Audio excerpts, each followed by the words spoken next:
desserts or pangregalo this coming holiday season. Yan ang gagawin natin for today's episode. So ito pala, hindi ko pa nagagawa itong flavor na to. 'Di ba? Ilang chocolate cakes na po ang binake natin, pero never pa pala tayo nakagawa ng Black Forest. So let's do that today, but in cupcake form.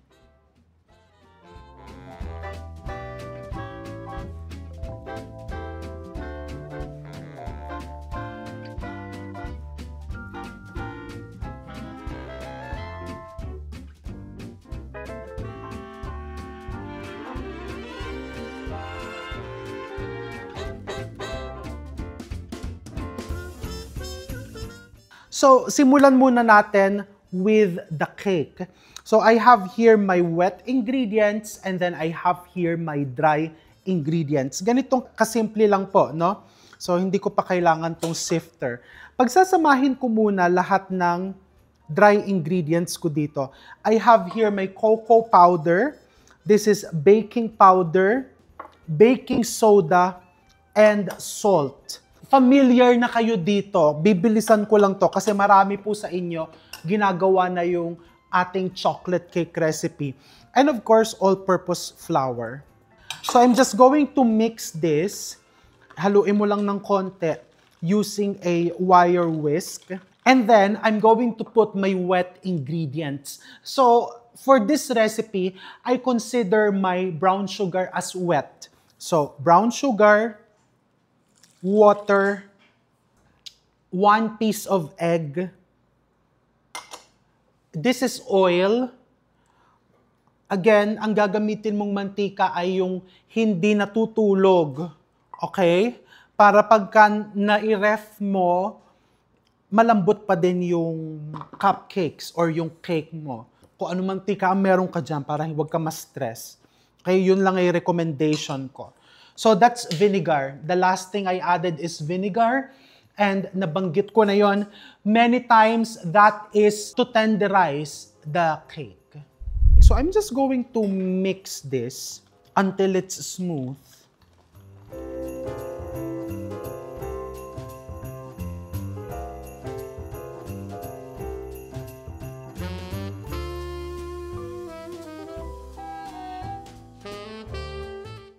Okay, so once it's smooth, the next step is sasalain natin. Okay? To remove impurities. Kasi hindi naman po lahat ay nababasag nitong wire whisk. So salain mo lang na ganyan.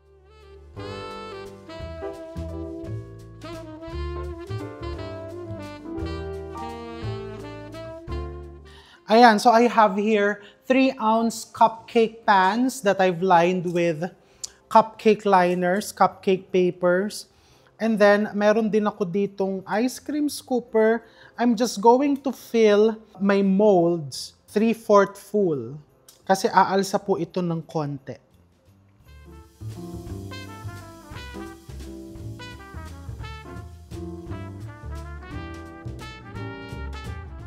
Ayan, isa lang na natin for 25 minutes in a preheated 350 degrees Fahrenheit oven.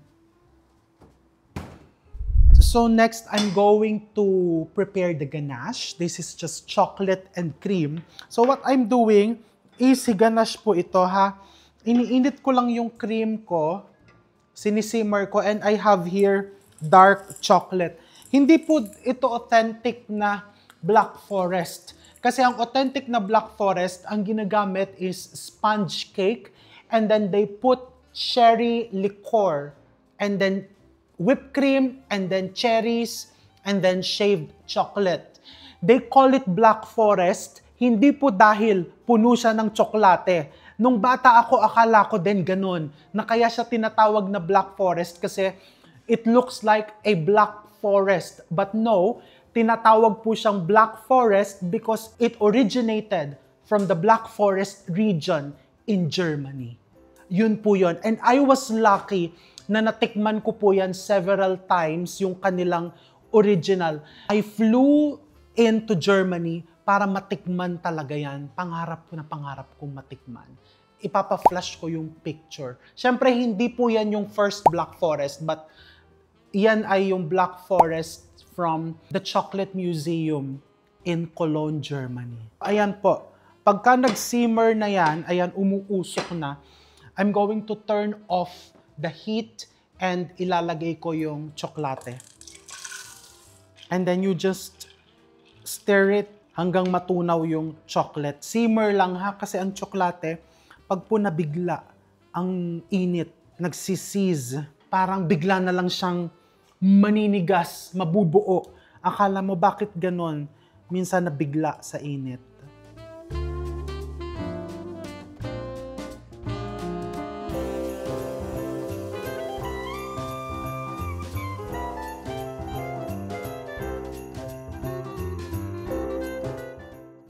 Okay, so ready na yung ganache. As you can see, oh, natunaw na yung tsokolate. It's very smooth. And to give it that nice shine, I'm just going to put a tablespoon of butter. That's it. This is ready.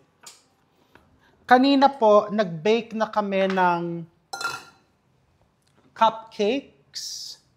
Ito, may binake na akong cupcakes.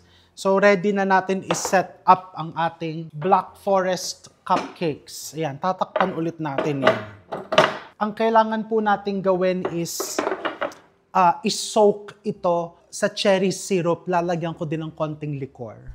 So, traditionally, they use kirsch para ipang-soak dito. But, I don't have that. So, ang gagamitin ko is amaretto. This is amaretto. Ito po, yung ating cherries na nakabote, the maraschino cherries, dinrain lang po siya and this is the syrup. Lalagyan ko lang ng splash of amaretto. So, ito yung cupcakes na binake ko kanina. Ipipila ko lang yan dyan.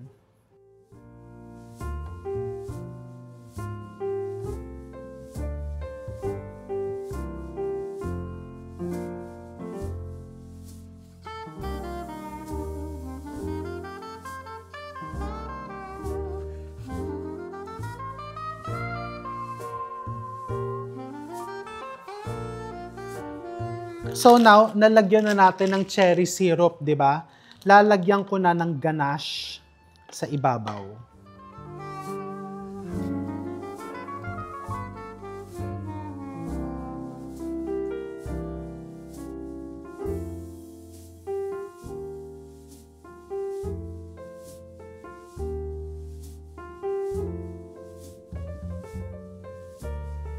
I have here maraschino cherries na kinat na po sa kalahati. Lalagyan ko lang to ng tigi-tigisa dyan.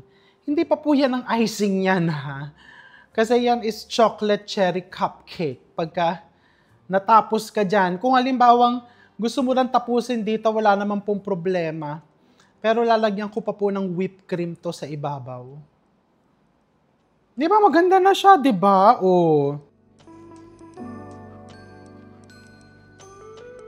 So yan, tatapusin ko yan and then I'll let this set in an air-conditioned room or in the fridge for just 10 to 15 minutes para lang medyo yung ganache ay hindi na masyadong malambot. Tapos, let's prepare the whipped cream and let's finish our Black Forest cupcake. Okay, I'm going to whip some cream. But since mainit po dito sa atin, what I'm going to do is pagsasamahin ko yung whipping cream and non-dairy whipped topping. So pagka sinabing non-dairy whipped topping, such as this, na nakasulat, whipped topping non-dairy, ibig sabihin po niyan is mas stable siya. It contains vegetable fats para mas stabilize yung pinaka-whipped topping mo. Pag naman ka sinabing whipped cream, it contains real milk fat. Minimum is 35% fat. So talagang masarap yung lasa, malinamnam, dairy na dairy yung lasa. Kaso lang nga lang, if you use this, pagka nilabas mo sa hindi air-conditioned na room, yung cupcakes mo or whatever baked products na nilagyan mo nito, there's a chance na humulas. So, what I'm going to do today, half of this and then half of this para hindi basta bumagsak. So, non-dairy and then half na dairy, the whipping cream. When I started baking, medyo confused din po ako between the two. So again, ito yung totoo. Let's do it this way. Butter versus margarine. Butter softens at room temperature. Ilabas mo sa ref, iwan mo sa labas for few hours, makikita mo malambot. Mainitan, humuhulas because it's real fat from the milk. Whereas ito po, comparison lang ha, para mas mabilis maintindihan, margarine. Margarine, kahit iwan mo yan at room temperature, it stays solid, in its solid form. Yun po. And sa lasa, talagang may difference. Hindi natin sila pwedeng talagang ihalin tulad kasi magkaiba po talaga sila. So for this recipe, pinagsama ko lang po para mas stabilize yung whipped cream. Although, kung malamig sa lugar nyo, you can use purely whipping cream. Lagyan mo ng konting sugar. Kung mainit naman sa lugar nyo and ang budget mo is medyo tight for the products, ito yung gamitin mo. Kasi malaki po ang mura nito. Halos kalahati. So I'm going to beat this. And in addition, may sweetener na po ito. So manamis-namis na.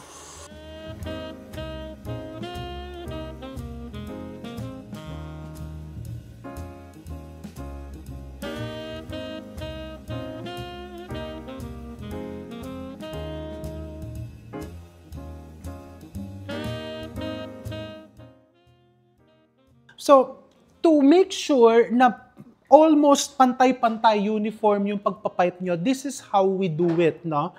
So, katulad ko, makikita mo, nasa 12 o'clock ako. This is 12 o'clock. I start at 12 o'clock. Pagkatapos, I will pipe it counterclockwise. Pag natapos ako sa 6 o'clock, hihilahin ko palabas yung tip. Okay? I'll show it to you closely. 12 o'clock,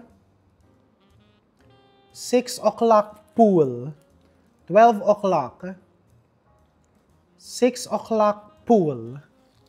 Okay? Ako lang po yun. You will develop your own set of piping skills. Believe me, and believe in yourself. Yun lang po talaga yon. Etong whipped cream ko pong natira, lalagay ko na yung chocolate ganache ko. Gagawin ko ng chocolate cream para po hindi sayang. And then, ipapipe ko na po doon sa mga natira kong cupcakes. Mimix lang natin yan. Okay, baking is fun. And by the way, we used Belgian chocolate.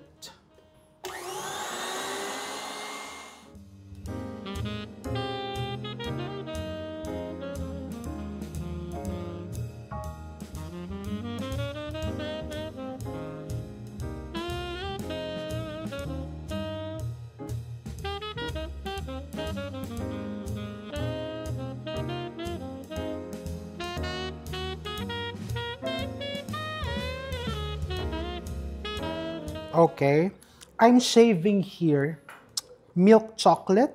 This is 42% couverture chocolate. What do we mean by couverture? Ba't ba naging baking class to, no? Kasi gusto ko po talaga pinapaliwanag ko. Bakit? Kasi di ba minsan, aminin nyo po, pagka nagpa-order kayo, nag-iba bigla yung tono, no? Pag nagpa-order po kayo, tatanungin, bakit ang mahal? Bakit kay Marites mahal? Bakit kay Marisol mura? Kay Marisol na lang ako bibili. Sasabihin ni Marites, kasi ang ginagamit ko is butter and couverture chocolate. Si Marisol, ang ginagamit naman niya is ayaw niyang sabihin kung ano.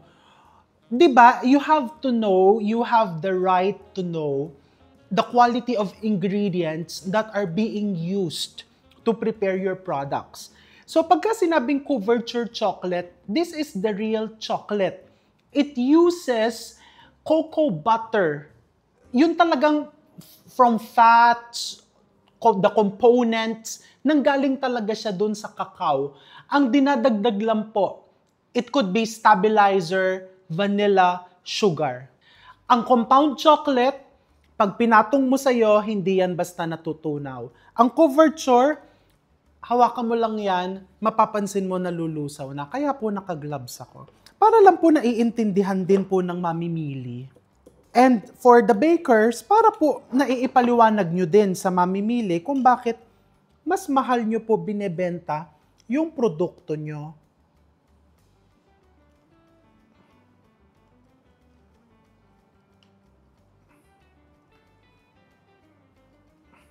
Tapos, lalagyan mo ng cherry sa ibabaw. Ay, bongga bells. Yan, so itutuloy ko po ang paggagayat nito at ang paglalagay.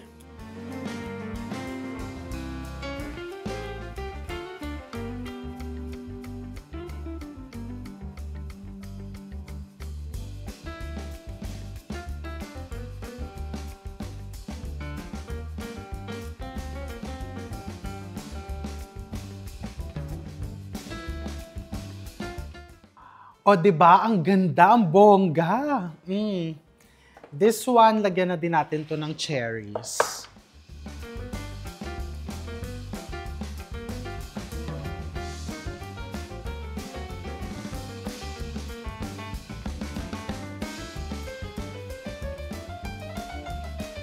Ito pong nilagay ko is also Belgian chocolate.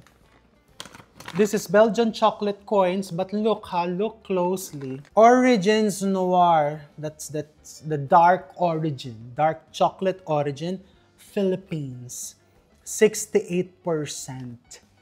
Imagine, Philippine cacao na Belgian chocolate. Diba? Nakaka-proud, no? Dark chocolate. Alright, so this is the best part. Titikman na natin. See, look how moist our chocolate cake. So ito, ang cupcake naman po, pwede namang kainin mong nakatinidor, pwede din namang kainin mong nakakamay. Ako, palagi ko siyang binubuksan na ganun kasi gusto kong makita yung loob ng cake. Uy, amoy cherry. Kagatin natin.